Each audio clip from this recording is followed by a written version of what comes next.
From the WatchBox studios, this is On Point on WatchBox with Cynthia Hardy.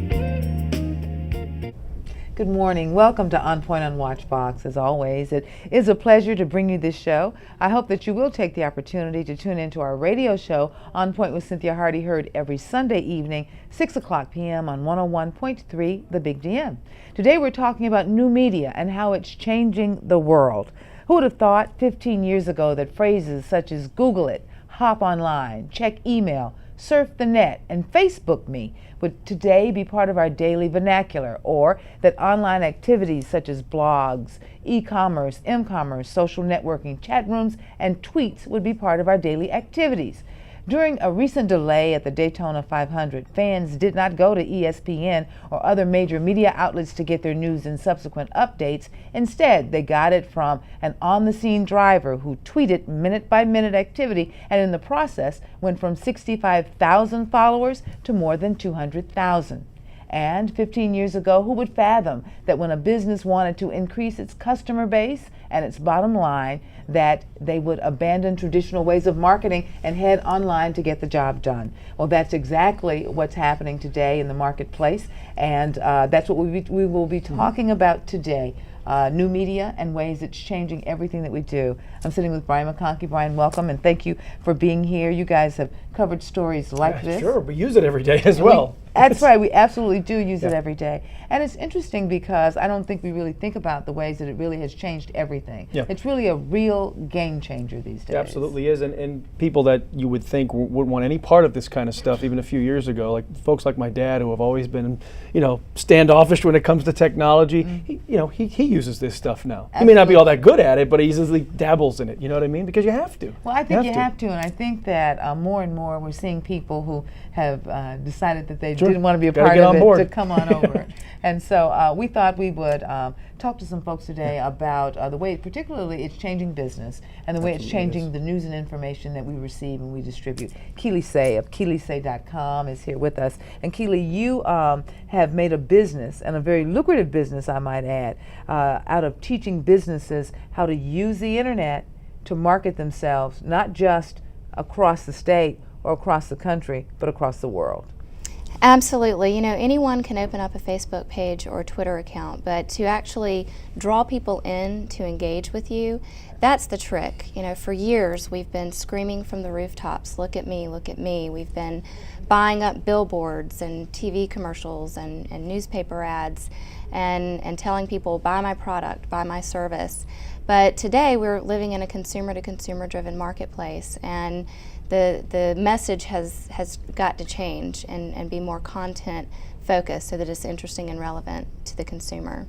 When we hear the term inbound marketing, what exactly does that mean? I think I know what it means, but to put it in simple terms for folks that hear that, it may be Greek to them, Sure. for lack of a better term. Well, before you really understand inbound marketing, we have to understand what we've traditionally known as marketing, which has been outbound marketing, where we have been pushing our message out into the media, out to the masses. And inbound marketing is more about pulling people in. And again, it's content driven. Content is king online. Consumers are empowered to choose the information that they consume these days. We can fast forward through TV commercials. We can block out caller with caller ID, and we get a lot of our news for free online. So marketers are left with the challenge of how do we get our message out there? Sure. And so inbound marketing is the practice of providing content that will pull people in. It's not giving away the farm, but it's giving away bits and pieces of information that's interesting and relevant, that's educational, that's funny. Funny things go viral, controversial things go viral, but people want to be educated, and so that's what we do as inbound marketers. We help people get found, convert traffic into leads, and then analyze the results. Putting enough out there that'll drive that person to make that mouse click, essentially, to go find more. Absolutely. We drive traffic to a Facebook page, but then we want to convert that traffic into a Facebook fan, and then we want to use that fan base to pull people into our website. And then when they come to our website, we want to give them something of value, a white paper download or a webinar or something that that they don't mind giving you their name and an email address for.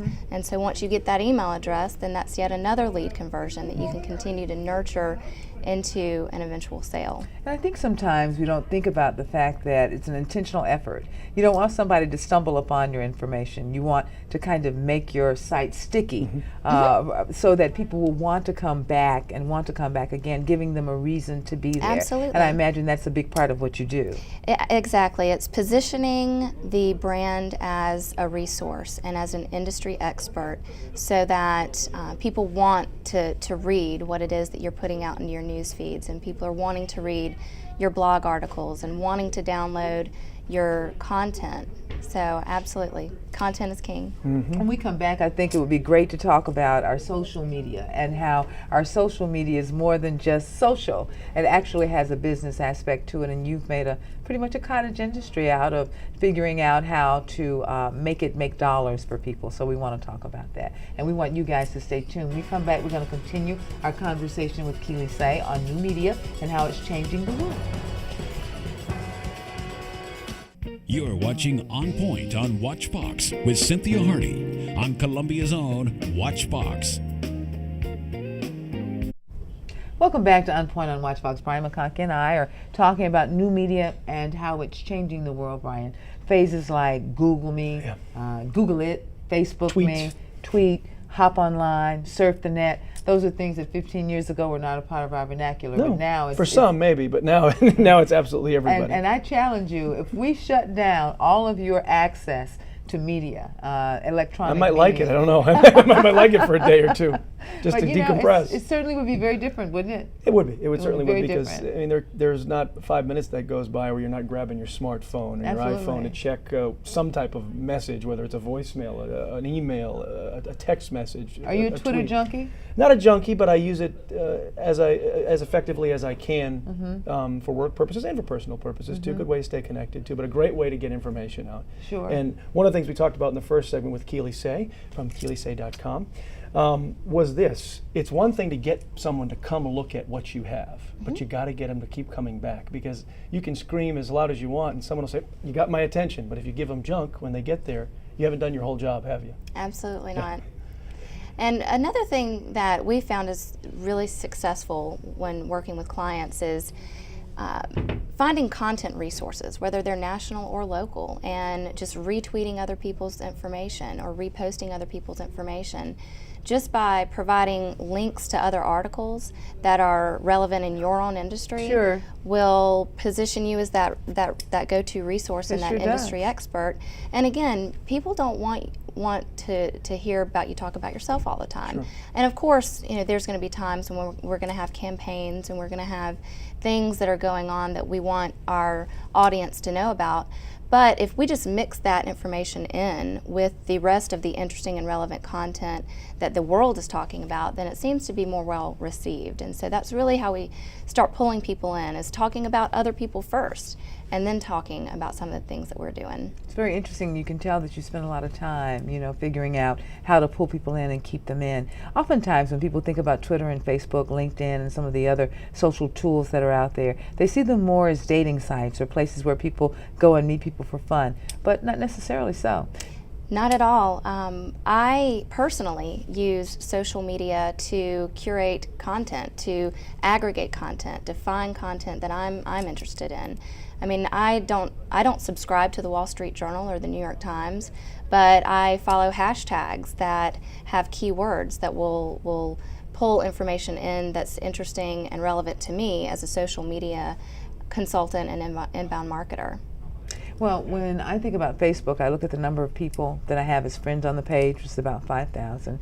Then I have the same number on the fan page for the radio show. It's about 10,000 people, and that translates into something very important to a potential sponsor or someone who wants me to help them get their word out. And I think sometimes we don't think about the real power that's there. And as you mentioned, it's consumer to consumer. Absolutely. People don't want you to come selling them something all the time, but they do want the information that you have to share. Absolutely. And when you're able to build your social media reach to those levels, you have successfully become an online influencer. People are coming to you to get information, and online influencers are key in social media and in inbound marketing.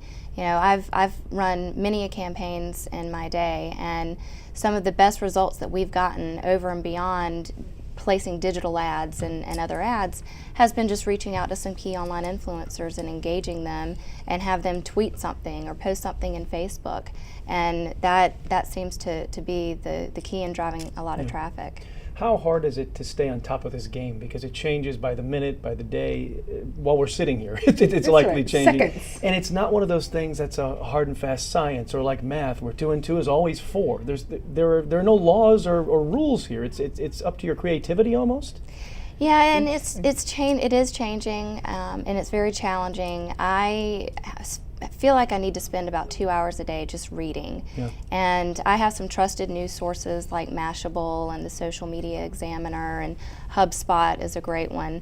And I'm tuned into their blogs, I'm tuned into their Facebook pages and their Twitter accounts, and they educate me every day with all of the things that they're publishing. Well, Keeley is certainly becoming the go-to person in the state when businesses are looking for ways to maximize their reach and looking at abandoning the traditional ways of doing things and actually looking online. Well, we don't necessarily want to abandon the traditional ways. We want to integrate the two. And That's very kind of you. the more that we can integrate the two, seriously, with every campaign, we start off with a press release that's repurposed into a blog article, that's repurposed into a YouTube video, that's repurposed into a microblog. And then when we have the opportunity to get on TV shows or to place advertisements, then we use those to drive traffic to the site. And that does make sense, Keeley. I see what you're saying in terms of integrating it. And that way it's not one replacing the other. Absolutely. And taking that fight away, because for a while there, traditional media versus new media was kind of having a little bit of a rub in there. Well, we certainly, if the clients have the budget, we are always integrating the traditional with the new. And I have tons of examples I could share with you, but you can actually go to KeeleySay.com and read a lot of the blog articles and case studies and see how we've done some of that. But it's very much more successful when we're able to integrate. Thank you so much, Keeley. Thank you. It's been a pleasure having you here today. When we come back, we're going to continue the conversation with Stephen Miano, our very own tech correspondent here at WACH Fox, and we'll also have popular South Carolina-based blogger Tijuana Clifton. Both of them know firsthand how the internet has sped up the news cycle, how it's changed the way we receive and distribute news and information. And while they applaud the advancements, Brian, I understand there are cautions there's some that things go you gotta along watch with out it. for, especially if you've got some kids at home. Okay. Well, you guys stay tuned. We'll talk about that when we come back. You're watching On Point on WACH Fox with Cynthia Hardy on Columbia's own WACH Fox. Welcome back to On Point on WACH Fox. Brian McConkie and I are here talking about new media, Brian, and how it has changed the world. It has spun our world around pretty quickly. And we're looking at the remarkable innovations that have come, particularly in the area of business and in the area of news and information. Yeah, because at first it was something that we all just kind of puttered around with as almost as a hobby, as a plaything, as a way to reach out to old high school buddies. And yes, we still do that. Yeah. But it's big business. There's a way to make money off of this. That's right. It's absolutely big business. As opposed to conventional marketing and advertising, things like that. Well, Stephen Miano is here with us, and we are delighted to have you here with us, Stephen, as we are Tijuana Clifton, who is a popular South Carolina-based blogger. And, Brian, I was talking to some friends of mine earlier, and everybody agrees that Tijuana gets it. You know, if she's doing something on Facebook, you can bet that it's on Twitter, and you can bet it's on a whole bunch of other places. It all looks the same. Your brand is consistent. And so when you look at how we're distributing news and information, it's changed. For instance, when we got the tragic information about Whitney Houston's passing, it was TMZ, not CNN, that actually confirmed the story, or it actually broke the story before AP confirmed the story. And so it reminds me that it's bloggers like you that are actually out there with their hands in everything, getting the information out there. Absolutely. It's almost like the and I don't want to offend anyone, but it's almost like the final frontier of investigative reporting, but I know Cynthia didn't like that. And again, I don't want to offend anyone. Old school. Don't want to offend anyone, but tools are completely different. You have all these new tools. They have time to get out there and look at and follow up on everything. Traditional media, really doesn't have the time, I don't even know if they even have the inclination to follow every little thing.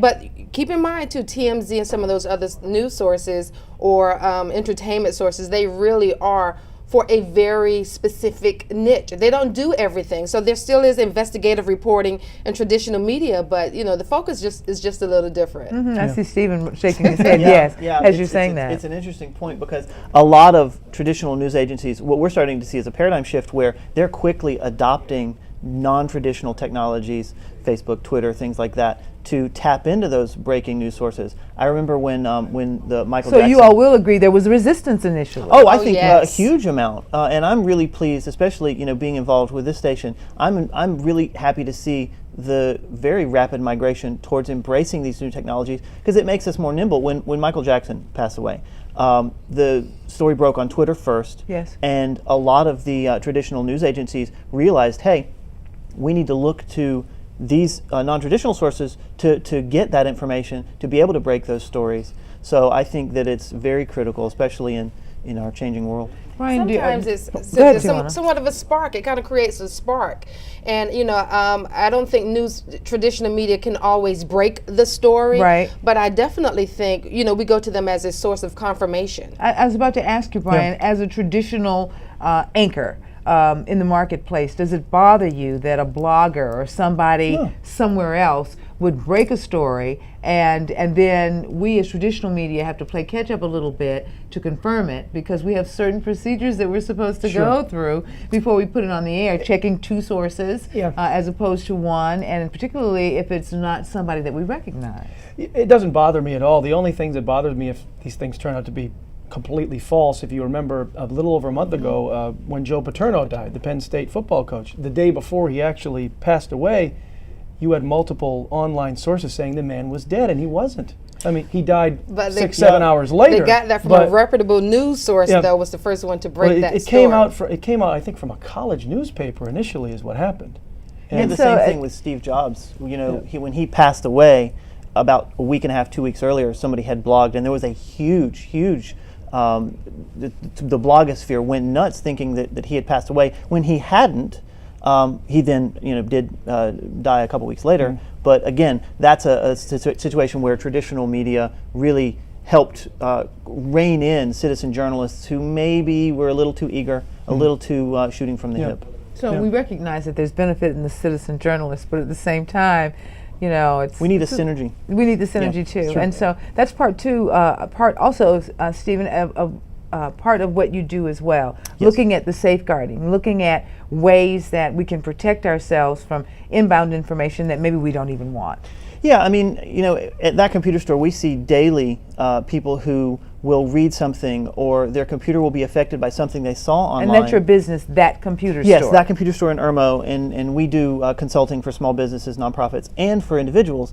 And we very frequently find ourselves in positions of basically helping inform and empower people, A, to use the media, and B, to know when to maybe not trust it as much because you can very easily be misled. The same tools that empower us can also put us in danger when they're misused. It's interesting, Brian, because just what we do in producing this show every week would generally, in the 80s in a newsroom, would have taken a team of people to do. Yeah, they would have taken trips to the library, reading microfilm or something that effective. We're going back, for some really deep information years ago. Because we have to research everything, just so that we have the good content that'll keep viewers engaged. And it's very interesting that now all we have to do is peruse and find. And just make sure we go to somewhere we trust and is considered a trustworthy place. And the information is right there. And so it just has revolutionized the way everything is being done. But I can't help but think about those people that are being left behind. So what do we do about that, guys?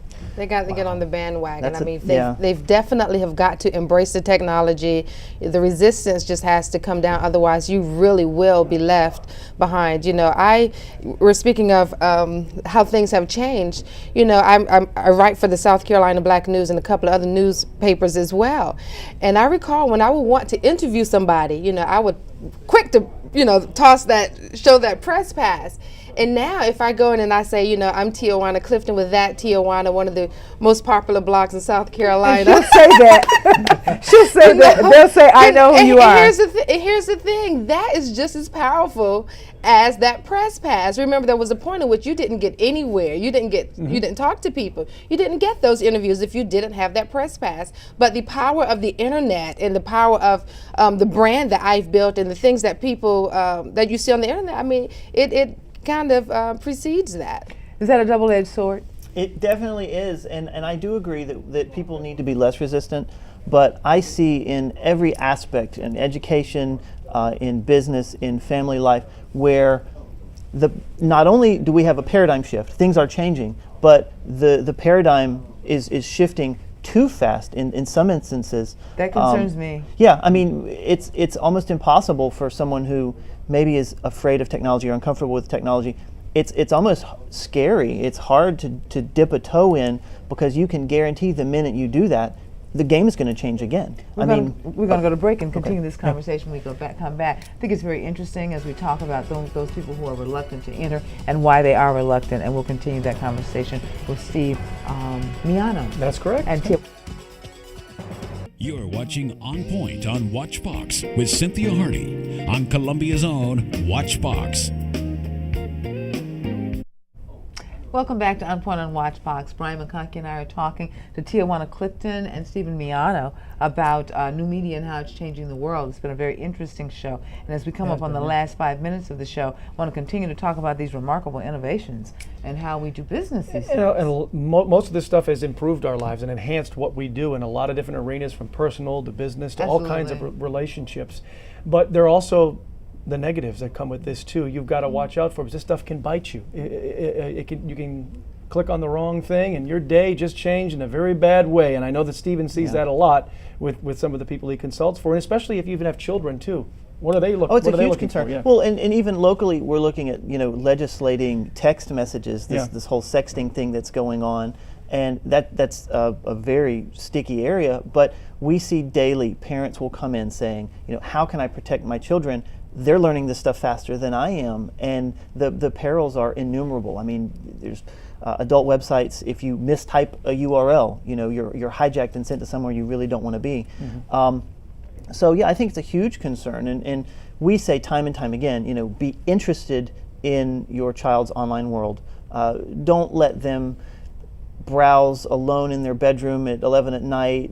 Just some common sense things. Be nosy. Don't be paranoid. I mean, let your children develop a sense of self-identity. I think that's very important. But by the same time, or same token, we really need to be responsible parents and caregivers, and be very interested and engaged in those things, and try and take some of the taboo out by opening a dialogue so that it's not very uncomfortable to talk about. It's really important too, because there is so much privacy involved in my personal interface with my tablet, or my personal interface with my computer or my phone, and there's a level of trust between child and parent that has to be had there, and so there certainly is a need for those conversations to happen within families, almost as important as the sex talk. I was going to say, it used to be the birds and the bees. Now it's Google and YouTube. And my daughter, perfect example. She's young, but she has a Kindle Fire. Sure. Uses it to browse the web, look for song lyrics and things like that. But we have an agreement that at any point in time, I can access that device. Absolutely. There is no, what's your password for this? I actually help her develop the password. Yeah, maintain and manage. And because just like in a household where you should be careful about locked doors, you want to be careful about kids.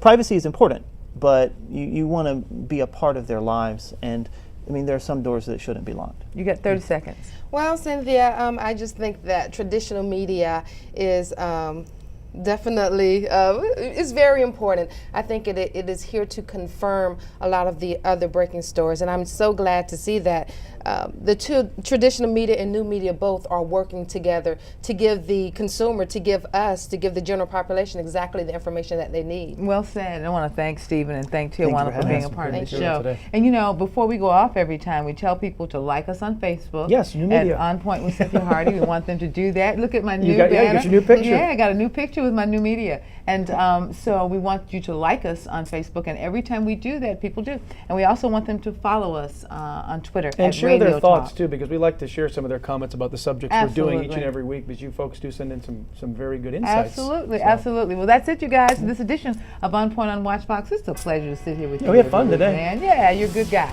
All right, please send your comments and suggestions to onpointwithcynthia.com or go to the Facebook page. Leave your comments. Remember, we believe when you're informed, you're empowered. Once empowered, you are on point. We'll see you.